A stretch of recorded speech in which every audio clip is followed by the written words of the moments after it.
According to the scholars of Mohammedan Islam, interest is prohibited. How is it possible to conduct trade in any manner without interest? Is it possible that Muhammad, who was a trader on behalf of his wife Khadija, would forbid common interest? Usury is from the Latin usura, interest, was defined originally as charging a fee for the use of money. This usually meant interest on loans, although charging a fee for changing money, as at a bureau de change, is included in the original meaning. In modern terminology, it is the action or practice of lending money at unreasonably high rates of interest. It is very important that the listener should be made aware of the following traditions regarding Muhammad and trade. According to the biography of Muhammad, as accepted universally by his followers, he was taken as a youth on trading trips by his uncle Abu Talib, who had become the guardian of the orphan Muhammad. Ibn Ishaq, page 81. The following is the tradition regarding Khadija and Muhammad. Khadija, who was Muhammad's first wife, was a businesswoman. She needed the services of an honest individual to manage her trade. At that time, Muhammad, who was 22 years of age, was recommended as a suitable choice for the job by several notable people of Mecca. Due to his success in various commercial-related ventures, Khadija prospered in her business. From the above, one must logically assume that Muhammad had to deal with very important trading transactions, both before and after his marriage to Khadija, that required the use of interest on money either lent or borrowed. It is a historical fact that such commercial agreements and transactions were taking place thousands of years before Muhammad. Hence, he must have understood very well that no business could be conducted without the use of the medium of interest, excepting in the cases of barter dealings. He also may have encountered cases when exorbitant interest rates were either demanded or applied. In any case, based upon Muhammad's background as a merchant, it is inconceivable that he would have prohibited the ordinary use of interest by his followers. In the Quran, interest is called riba, which is copied from the Hebrew ribit and is vehemently condemned. Unfortunately for his followers, Muhammad died before having had the details of the matter explained. Muhammadan scholars, the ulama, worked out an impressive body of literature on usury to circumvent it theologically. Al-Baqarah 2.275.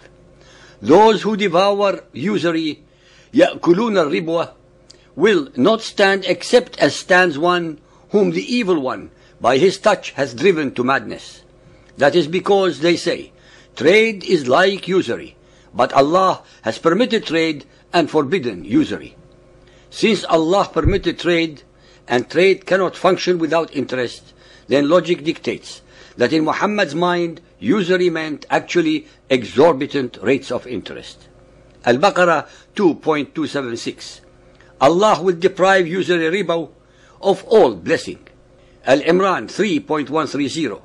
O ye who believe, devour not usury, riba, doubled and multiplied. أضعف مضاعفة. But fear Allah that ye may prosper. In fact, that in the verse above the terms doubled and multiplied is used with such vehemence could have only applied to exorbitant interest rates. Al-Nisa 4.161. That they, the Jews, took usury, al-riba, though they were forbidden, and that they devoured men's substance wrongfully.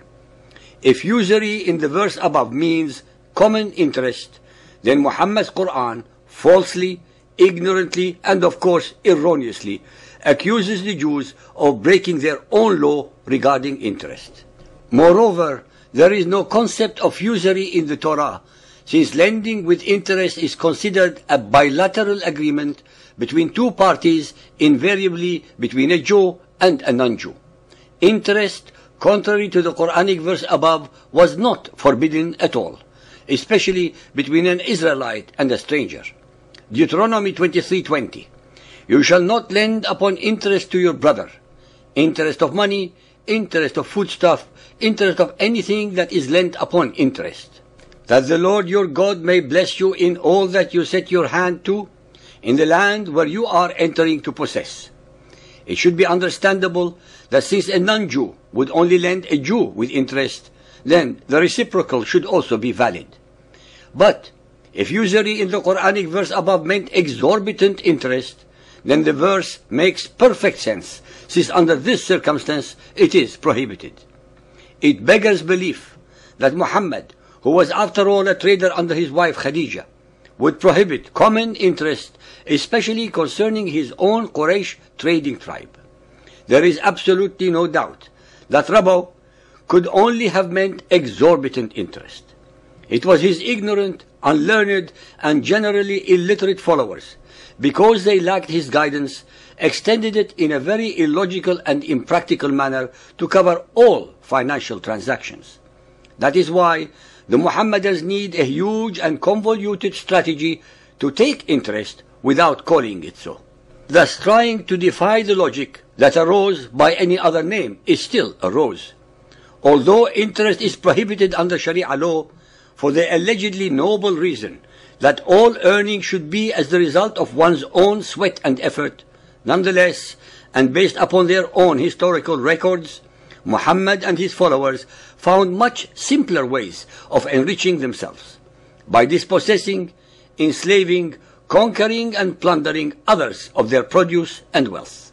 In modern times, the Muhammadans have created an elaborate methodology to circumvent this prohibition and disguise it in Islamic cloak of terms and financial arrangement, but with exactly the same results, which is to either pay or receive interest, but under other guises.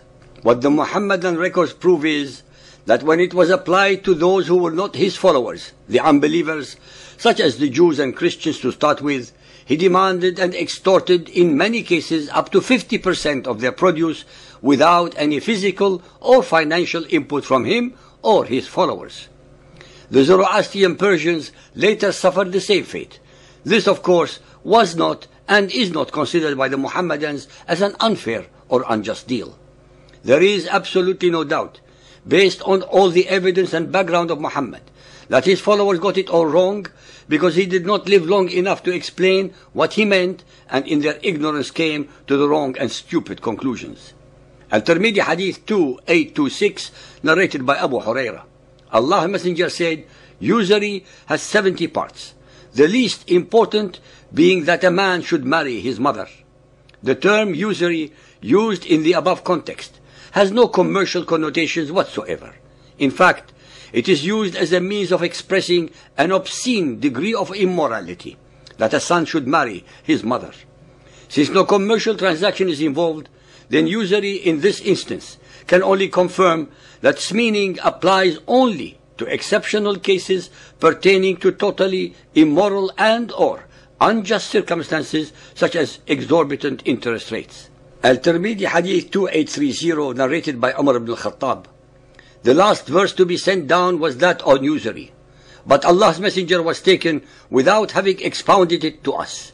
So leave aside usury and whatever is doubtful.